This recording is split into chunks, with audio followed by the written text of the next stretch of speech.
नमस्कार दोस्तों, मैं आप सभी का स्वागत करता हूं आपके अपने YouTube चैनल स्टॉक मिरर्स में। अगर आप स्टॉक मार्केट में नहीं हैं और आपने अभी तक डीमेट अकाउंट ओपन नहीं किया है तो नीचे डिस्क्रिप्शन में दिए गए लिंक से आप स्टॉक्स में अकाउंट ओपन कर सकते हैं, वो भी बिना किसी चार्ज के। आज हम बात करेंगे एक IT सेक्टर की कंपनी जिसका नाम है हैप्पीएस्ट माइंड। ये कंपनी लास्ट 1 ईयर में बहुत ही चर्चा में रही और जब से लिस्ट हुई है इसमें बहुत ही शानदार रिटर्न दिया है, जिससे निवेशकों का फेवरेट स्टॉक बनता गया है।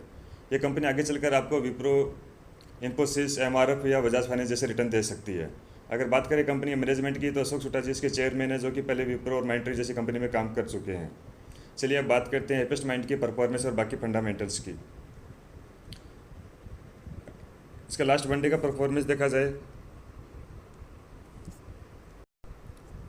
1 डे में इसने आई थिंक नेगेटिव रिटर्न दिया, 5% के अराउंड इसने नेगेटिव रिटर्न दिए हैं। लास्ट 5 डेज़ की अगर इसकी बात करें तो 5 डेज़ में भी इसने 10% के अराउंड नेगेटिव रिटर्न दिए हैं। लास्ट 1 मंथ की बात करें तो 1 मंथ में कंपनी ने आई थिंक अच्छे रिटर्न दिए हैं, जो कि है 46% के रिटर्न दिए हैं।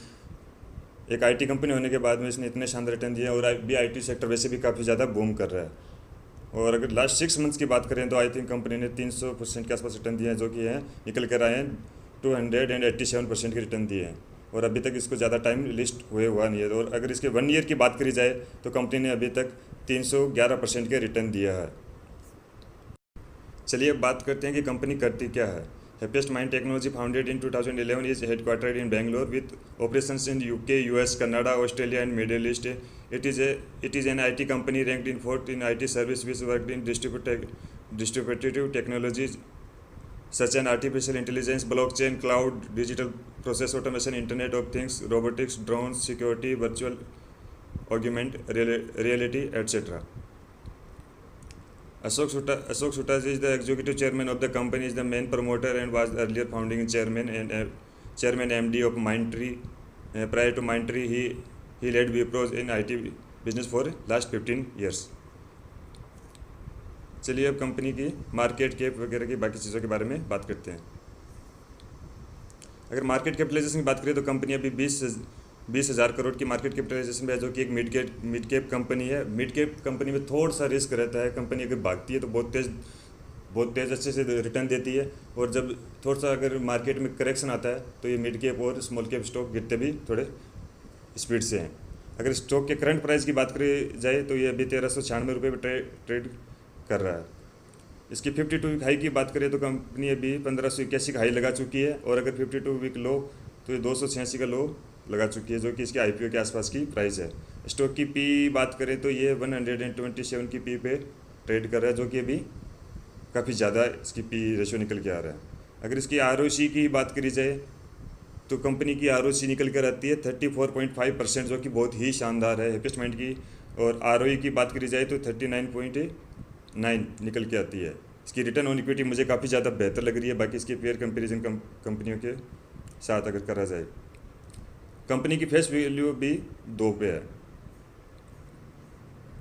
कि भी कंपनी के प्रोस एंड कॉन्स की बात करा जाए तो company has delivered good profit growth of 114.50 CAGR over the last 5 years, और company has a good return on equity, जो कि मैं आपसे पहले बात कर चुका हूँ। कॉन्स की अगर बात करी जाए तो stock is trading at 37.49 times it's book value.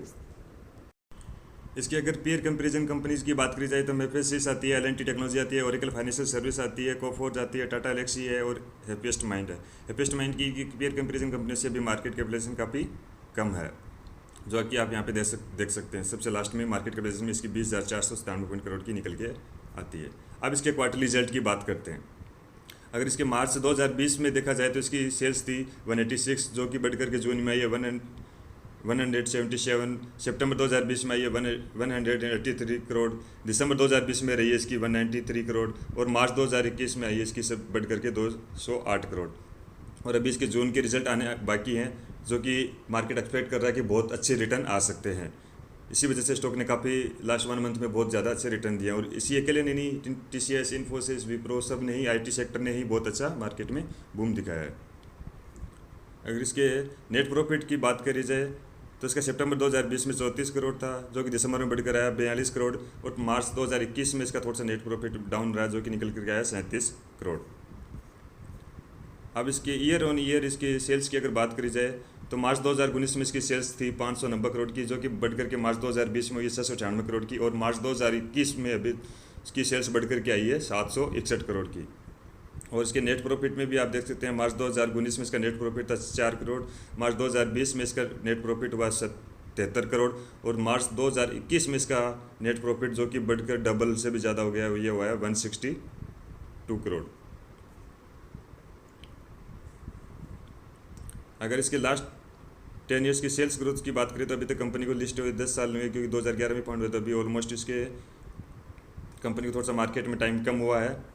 Company की सेल्स ग्रोथ फिर भी लास्ट अगर 5 ईयर्स की बात करें तो 17% की रही है, और लास्ट 3 ईयर्स की बात करी जाए तो ये 20% की इसकी सेल्स ग्रोथ रही है। और कंपनी के प्रॉफिट ग्रोथ की बात करी जाए लास्ट 5 ईयर्स में 115% का रहा है, लास्ट 3 ईयर्स का 109% रहा है। अगर स्टॉक के अपन लास्ट 10 ईयर्स के CAGR की बात करें तो कंपनी का भी लिस्ट हुए साल भर ही हुआ है, जिससे इसकी स्टॉक पर CAGR प्राइस निकल के नहीं आ रही, लेकिन कंपनी ने अभी तक 300% के रिटर्न दे चुकी है।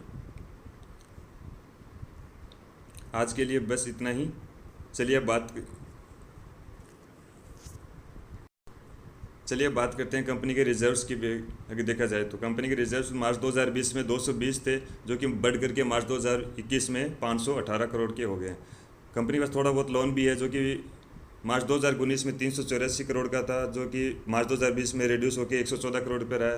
फिर कंपनी थोड़ा सा वापस बोरोइंग्स लिया, जो कि बढ़ करके वापस 193 करोड़ हुआ है, जो कि थोड़ा बहुत कंपनी की मार्केट कैपिटलाइजेशन के अकॉर्डिंग कंपनी के पास इतने कैश इक्विवेलेंट है कि इतना थोड़ा बहुत बोरोइंग्स चलती है।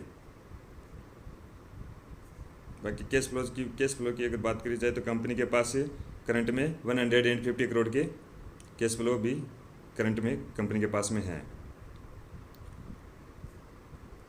और अब बात रही लास्ट में, अगर अपन बात करते हैं तो कंपनी के शेयर होल्डिंग पैटर्न की, तो आप इसके कंटिन्यू से देख सकते हैं कि इसके शेयर होल्डिंग पैटर्न में सितंबर 2020 में 53.25, फिर दिसंबर 2020 में भी 53.25, फिर मार्च 2021 में भी इसके 53.25, और अभी तक जून तक इसके भी 53.25। इसके शेयर होल्डिंग पैटर्न सेम रहा है। इसके प्रमोटर्स ने कोई भी शेयर डिक्रीज या इंक्रीज नहीं करें, जो कि बहुत ही अच्छी बात है। अगर इसके एफआईज की बात करें तो सितंबर 2020 में एफआईज 7.2% शेयर होल्डिंग पैटर्न में थे, फिर जो कि अभी तक 6.2, और जून 2021 तक ये चल रहे हैं 6.23 तक, जो कि ज़्यादा खास चेंजेस नहीं रहा है। अगर इसकी DIIs की बात करें तो सितंबर 2020 में 7.36 थे, दिसंबर 2020 में 6.36 है, मार्च 2021 में 7.38 है, और जून 2021 में 4.02 है, जो कि थोड़ी सी यहाँ पे उन्होंने प्रॉफिट बुकिंग करी है। लास्ट मंडे की परफॉर्मेंस भी इसीलिए थोड़ी सी गिरी है कि थोड़ी सी कंपनी काफ़ी ज़्यादा रिटर्न दे चुकी है, तो थोड़ा सा प्रॉफिट बुकिंग होती है। चलिए आज के लिए बस इतना ही। अगर आपको किसी और स्टॉक की जानकारी लेनी है तो आप मुझे नीचे कमेंट बॉक्स में लिख सकते हैं, और आप अभी तक चैनल को सब्सक्राइब नहीं किया है तो मेरे चैनल को सब्सक्राइब कर लीजिए, जिससे आपको आगे आने वाली वीडियो की जानकारी मिलती रहेगी। Thank you so much for watching my videos. Please do like and share. Thank you.